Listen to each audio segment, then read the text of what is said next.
Hey everybody, welcome to another Staff Connections. I'm your host, Bill Culp, and you know the premise of this show. It's just to get to know those who are working for you each and every day and making a difference. Why? Not just because you matter, but they matter. And like I said, they're making a difference each and every day. And joining us today, Dan Leppold. How are you, Dan? Good, how are you? Good. All right, so we got interrupted there by our bell, but Indiana Jones, right? The Indiana Jones that you said that would be your my walk-in. That would be your walk-up, or it'd be a great walkout song there too. And why did you say Indiana Jones? Well, I love the movie. I have his hat. I wear that as my cowboy hat on my farm.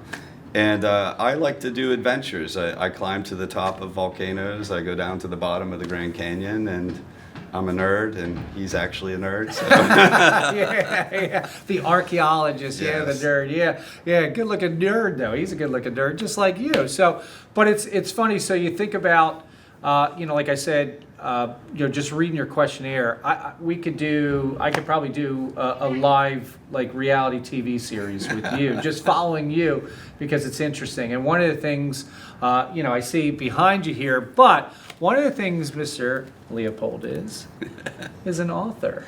Yes, all right? So tell us about, pretty interesting. I read the book, on my own. You have to sign this. A former student said they want you to sign this. So it's pretty cool. So tell us about this book and the other books you've written. Right. Neat. Well, I have this little cat, and it is kind of weird. It is friends with all the little critters on the farm, with chipmunks and stuff like that. And I'm a photographer, so I would capture these moments of my cat Ray just chilling with a chipmunk, which is weird, And some people said, you should write a book about that. It would be a great kids book. And so I did that. A former student did all the artwork, and a lot of the pictures are that she painted are based on photographs. So I have this exact photograph.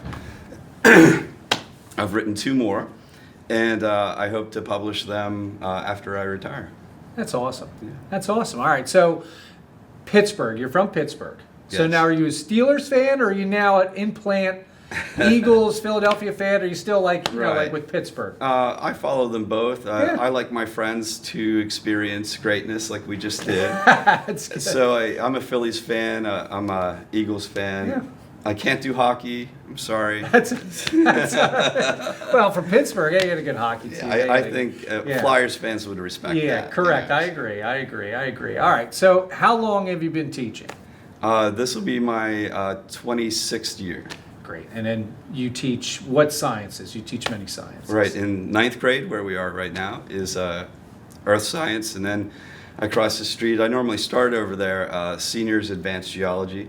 And then I teach 4 cyber classes. 4 cyber classes. Yes. Okay. So, one of the things I found completely interesting, your answer, what quality do you have to be a good teacher? And you sort of mentioned, because you do coach, you've coached before certain teams, and you said, you mentioned the word coach and mastery. I think that's it was just a very unique and a great answer. So talk a little bit about that. Why do you feel that way? You got to be a coach and you really have to teach for mastery. Well, I love the new trends of targeted checks and things like that. I've always done that, where if the kids learn the material, that's a win. And I don't want them to be surprised when it comes game time for the test, I want them to be prepared. And when we falter, I've got backup things, backup exams, backup assessments, And we always practice harder than the game. So what we do in the classroom is always way more challenging than the actual assessment, which is what is expected of me. So the kids tend to really, when I hear that test was easy, I feel like I did my job. That's exactly, because the point is obviously for your kids to be successful. I always tell the kids, you want them to be successful. So let's backtrack. I don't know how far we have to go back, but love of science. Was there a particular teacher that you think just that hit that nerve, or was it just something it's an innate, you just love it? Because it's obvious you're passionate about the science. Right. A student just asked me about this morning, Chase Webb, and His answer surprised him. I still have a piece of paper. My mother asked me what I want to be when I grow up. And I think I was 5. And I said, an astronaut, an archaeologist, okay, and a farmer. And I've kind of pulled that off. Yeah. And he was impressed by that. And I was kind of probably a weird child, definitely. I got my interest into science because my neighbor had an encyclopedia, which back in the day, that was like the internet. And I would go over to her place, and she would let me read them, and I had it completely read by probably 7. Just hooked. Yeah, Just hooked. Yeah. I So love it. and you mentioned, you kind of segued beautifully into that. So with the science, like you mentioned, all right. So first off, you live on a farm. Yes, I do. So you have the horses. I'm sure a lot of people are after you with the chickens, with Right. the eggs. Those eggs. You're popular. Yeah, you're pretty popular right now. So how long have you had the farm, and you live there with your wife, and she's kind of got, you said, a steel.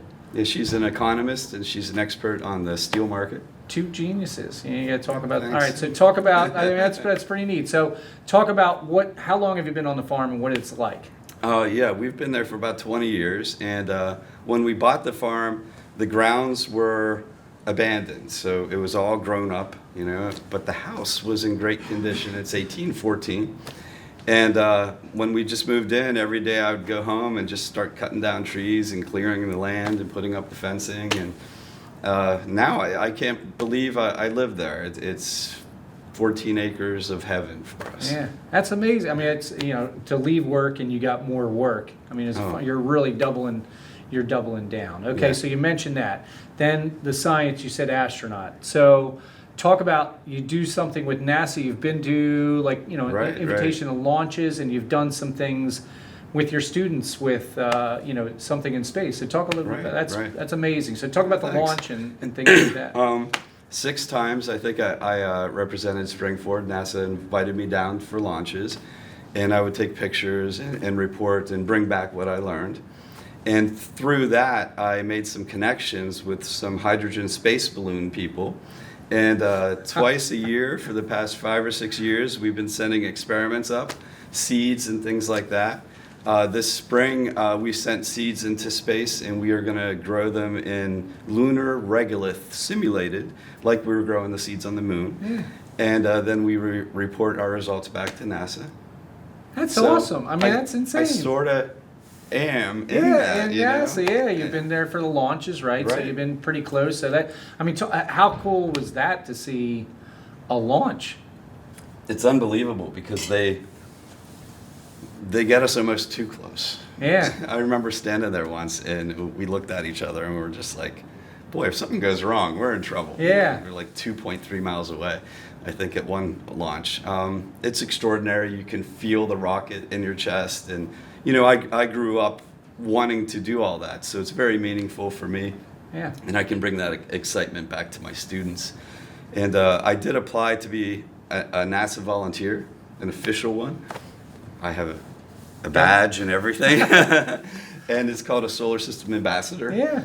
And so about every couple weeks, I participate in Zoom meetings, and we talk to the astronauts. And I'm still a student. A good teacher is always learning. Yeah. So I'm learning as much as I can about the topic, and I can bring it back with the kids. That's amazing. All right. So, and you mentioned the photography. Okay. So you mentioned one of the things you mentioned, obviously, with your book, but Time Magazine. So what was the picture of that made Time? I mean, that's amazing. I think the big one was a friend took a video of some ice chunks floating down Ocean City. They had a flood about this time of the year or late January. And I had a pretty big social media presence, and that's one reason that NASA would invite me down to launches, because I was like a free reporter. And that got so many views. That was on MSNBC and all that. And then people started seeing the other photographs that I would post, and USA Today, and I don't know, it's just a hobby, and it's a lot of fun. That's amazing. I mean, just to think about, like I said, it's almost like, I don't know if you Dos Equis has called you because you are the most interesting man on the planet. Stop You're the it. man. You're the most. So like I thought about that because I'm very grounded. I would never brag. I'm very level, small head. I would be passing out that picture and talking about that. But that's pretty neat. So one of the other things I found interesting is you're certified scuba diver. Oh, yes. So where's like some of the best you've ever done scuba? Have you ever done night at night? I have not. I got certified scuba diving, and I did it a lot, believe it or not, at the bottom of the Santa Fe River, looking for mammoth teeth and stuff like that. Wow. So more grimy stuff Yeah. than the really cool at nighttime with the big manta rays and stuff like that. My wife is certified too, but we tend to snorkel now. It's still a skill that I practice in my pool. So I lay down there and take a nap, breathe in, and to keep up my cert, but we mostly snorkel. Oh, you just gave away a secret. You have a pool, huh? Yeah, I do. That's everybody's best friend. Anybody has the pool, that's like everybody's best friend. All right. So, obviously, like I said, just amazing. One of the other things I picked up on, old school in the sense of you like old TV shows and a lot of the old animated. Like what do you still kind of like nostalgia, kind of like watch those things on the YouTube and things like that? Yeah, I do a thing. I've been doing it for about 6 or 7 years because I'm so busy. I found I wasn't making time for myself. So I call this pay myself last. And I take an hour and a half of every day, and I put in like Bonanza or Gunsmoke or some cartoon I grew up watching, and my DVD collection is huge. And I shoot some pool in my game room and just hang out, and it's 1974 again. That's the best. All right. So, well, let's fast forward. Okay, let's fast forward to 2025. All right, now, retiring, okay? This is the last question. What do you want to be remembered? What do you want your former students from 20-something years ago to this year to say about Dan Leppold? Oh, well, they can absolutely forget about me. What I want them to do is just see science in their lives because we're surrounded by it. When they go on vacation and look at the mountains or the streams, just have an idea of what's going on. That would be wonderful. Just remember what you taught them. Right. Yeah. Like I said, it's amazing, to be honest. I have so many people that have said, this guy, remember you. It's pretty cool. Oh, thank you. That's a good thing. Anyway, sorry. Hey, Dan, thanks for joining us. Continue to enjoy that farm, enjoy retirement, enjoy Johnny Quest. I saw that and all those things. That's a pretty cool thing. Making a difference, this guy. So thanks for joining us here on Staff Connections. Till next time, I'm your host, Bill Cole. I'll see you next time.